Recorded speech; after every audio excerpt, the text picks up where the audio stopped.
TV 999 news కి స్వాగతం. ప్రొద్దుటూరు పట్టణంలో ప్రస్తుతం ఉన్న ఎమ్మెల్యే, మాజీ ఎమ్మెల్యే ఇరువురు పరస్పర విమర్శలు చేసుకోవడం తప్ప పొద్దుటూరు నియోజకవర్గాన్ని అభివృద్ధి చేసింది ఏమీ లేదని ప్రొద్దుటూరు కాంగ్రెస్ ఇన్ఛార్జ్ ఇర్ఫాన్ బాషా మండిపడ్డారు. ఈ సందర్భంగా మాట్లాడుతూ గత కొద్ది రోజులుగా రాజకీయ డ్రామా మొదలైంది. ఐపీఎల్ సీజన్ లాగా, బిగ్ బాస్ సీజన్ లాగా ప్రస్తుతం ఉన్న ఎమ్మెల్యే, అటు మాజీ ఎమ్మెల్యే పరస్పర విమర్శలు చేసుకుంటూ ప్రజా సమస్యలను గాలికి వదిలేసి కాలక్షేపం చేస్తున్నారు. ప్రజలు ఓట్లు వేసి మిమ్మల్ని గెలిపిస్తే మీరు స్వయం ప్రతిపాదనలు చేసుకునేందుకు ప్రస్తుతం ఉన్న ఎమ్మెల్యేకు, మాజీ ఎమ్మెల్యేకు రహస్య ఒప్పందాలు హైదరాబాద్లో జరుగుతాయి. దాని మీద చర్చించండి. గత ప్రభుత్వ హయాంలో మంచినీటి పైప్ లైన్ 150 కోట్లతో ప్రారంభించారు. గత ప్రభుత్వం పూర్తి చేస్తోందని మాజీ ఎమ్మెల్యే పూర్తి చేయలేదు. ఏ రాష్ట్రంలో లేదు ఈ విధంగా కూరగాయల మార్కెట్కు 22 కోట్ల నిధులు మంజూరయ్యాయి.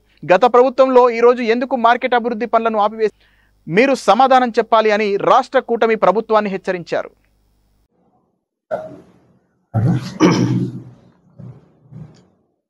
ప్రొద్దుటూరు నియోజకవర్గ ప్రజలకు నమస్కారం. గత కొద్ది రోజుల నుంచి ఇంకో సీజన్ స్టార్ట్ అయ్యింది. ప్రొద్దుటూరు రాజకీయ డ్రామా ఐపీఎల్ సీజన్ లాగా, అలాగే బిగ్ బాస్ సీజన్ లాగా ప్రొద్దుటూరులో సంవత్సరానికి 4 సార్లు 5 సార్లు ఈ సీజన్ స్టార్ట్ అయింది అనమాట. ఈ సీజన్లో ఇటు ప్రస్తుత ఎమ్మెల్యే గారు, అటు మాజీ ఎమ్మెల్యే గారు పరస్పర విమర్శలు చేసుకుంటూ, ఒకరి మీద ఒకరు దూషణలు చేసుకుంటూ ప్రజా సమస్యలు గాలికి వదిలేసి కాలక్షేపం చేస్తున్నారు. ఈ పరిస్థితి ఎలా తయారైందంటే, స్వయం ప్రకటిత నిజాయితీ పరులు ఉన్నారు ప్రొద్దుటూరులో. ఎమ్మెల్యే గారు స్వయంగా ప్రకటించుకుంటారు, నేను నీతి నిజాయితీ పరుని అని చెప్పేసి. అలాగే మాజీ ఎమ్మెల్యే గారు నేను ధర్మరాజు అని చెప్పి ఆయన ప్రకటించుకుంటారు. అంటే ప్రజలకు మీరు పదవి ఇచ్చింది, మీకు ఓట్లు వేసింది మీరు స్వయం ప్రకటనలు చేసుకోవడానికే, వ్యక్తిగత విమర్శలు చేసుకోవడానికే. ఒక ధర్మరాజు అంటారు, ఒక నీతి నిజాయితీ అంటారు. ఏంది ఇది? మీ నీతి నిజాయితీతో, మీ కుటుంబ వ్యవహారాలతో, మీ వ్యక్తిగత వ్యవహారాలతో ప్రొద్దుటూరు ప్రజలకు ఏమవసరం? ప్రొద్దుటూరులో అనేక సమస్యలు ఉన్నాయి. దాని మీద మీరు మాట్లాడకుండా ప్రజలను తప్పుదోవ పడేట్టుగా ఈరోజు మీరు వ్యవహరిస్తూ ఉన్నారు. మనం చూస్తాం జెనీవా ఒప్పందాలు అని చెప్పి. అలాగే ఈ ప్రస్తుత ఎమ్మెల్యే గారికి, మాజీ ఎమ్మెల్యే గారికి హైదరాబాద్లో ఒప్పందాలు జరుగుతాయి. వీరి ఒప్పందాలు ఏంటంటే, ఏది ఏమైనా నేనన్న అధికారంలో ఉండాలా, నువ్వన్న అధికారంలో ఉండాలా. నేను అధికారంలో ఉంటే నీ పనులు చేస్తా, నువ్వు అధికారంలో ఉంటే నా పనులు చేయి. పార్ట్నర్షిప్గా కూడా చేశారు. అనేక సందర్భాల్లో చెప్తుంటారు ఎమ్మెల్యే గారు, డిఏడబ్ల్యూ కాలేజీలో మాకు కూడా పార్ట్నర్షిప్ ఉందని చెప్పేసి. మేము కూడా లంచం ఇచ్చాము 75 లక్షలు అంటారు.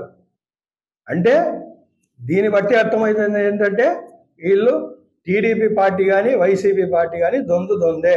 వీళ్ళు రహస్య మిత్రులు. వీళ్ళ ఒప్పందాలన్నీ హైదరాబాద్లో జరుగుతాయి. ప్రజలందరూ గమనించాలా.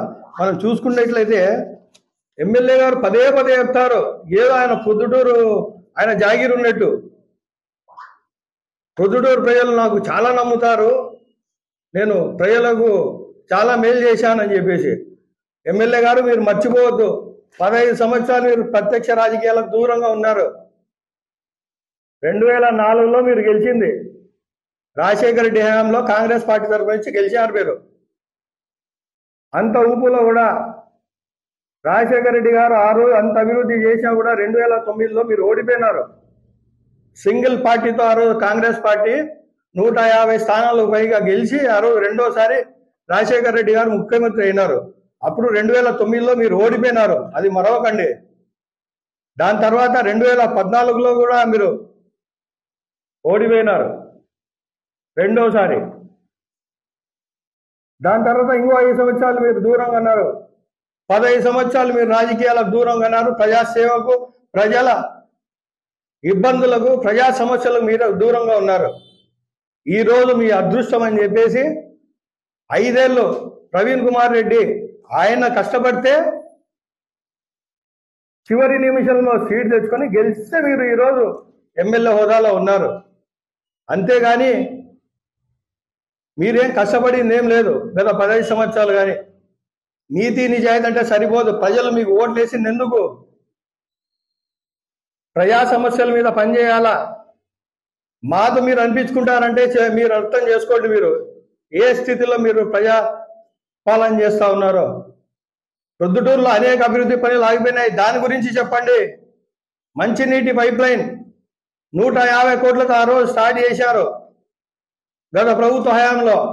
ఆయన పూర్తి చేస్తానని చెప్పి మాజీ ఎమ్మెల్యే గారు చేయలేకపోయినారు.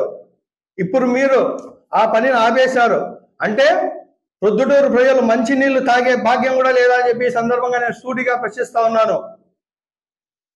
మనం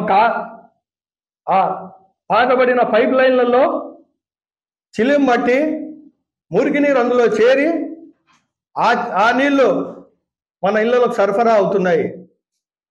ప్రతిరోజు దాదాపుగా ప్రతిరోజు ఎక్కడో ఒకట ఇలాంటి సమస్యలు జరుగుతూనే ఉన్నాయి. ఏదో ఒక వీధిలో ప్రొద్దుటూరు నియోజకవర్గంలో అన్ని పైపులన్నీ చిలిం పట్టిపోయినాయి. దీని గురించి మీరు మాట్లాడరు. దీని మీద మీరు వైఖరి ఏంటో స్పష్టంగా ప్రొద్దుటూరు ప్రజలకు సమాధానం ఇవ్వాలా. ఇది నా కోసం కాదు, విచారించుకోండి కావాలంటే. ఎంతమంది ఎన్ని సమస్యల మీద ఎన్ని సమస్యల మీద వాళ్ళు గుంతలు తీసి ఆ పైప్ లైన్ సరి చేస్తా ఉన్నారో మీరు చూడాల్సిన అవసరం ఎంతైనా ఉంది. దీని గురించి చెప్పండి మీ వైఖరి ఏంటో. పారిశుద్ధం ఎంత అధ్వానం ఉంది చూడండి.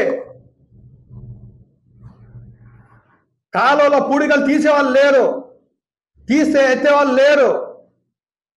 డోర్ టు డోర్ కలెక్షన్ ఉండేది ఇంతకు ముందు, చెత్త ఈరోజు అది తీసేసినారు. దానివల్ల ప్రజలంగా రోడ్ల మీద వేస్తూ ఉన్నారు. ఎక్కడ వేయాలా? ప్రజలు కూడా తప్పని పరిస్థితి ఇది. ఎక్కడా లేదు రాష్ట్రంలో డోర్ టు డోర్ కలెక్షన్ ఉంది. కేవలం ప్రొద్దుటూరులోనే డోర్ టు డోర్ కలెక్షన్ తీసేస్తున్నారు. చెత్త ఎందుకు? సమాధానం ఇవ్వండి. కూరగాయల మార్కెట్ దాదాపుగా 22 కోట్లు నిధులు విడుదలైనాయి ఇంతవరకు గత ప్రభుత్వంలో.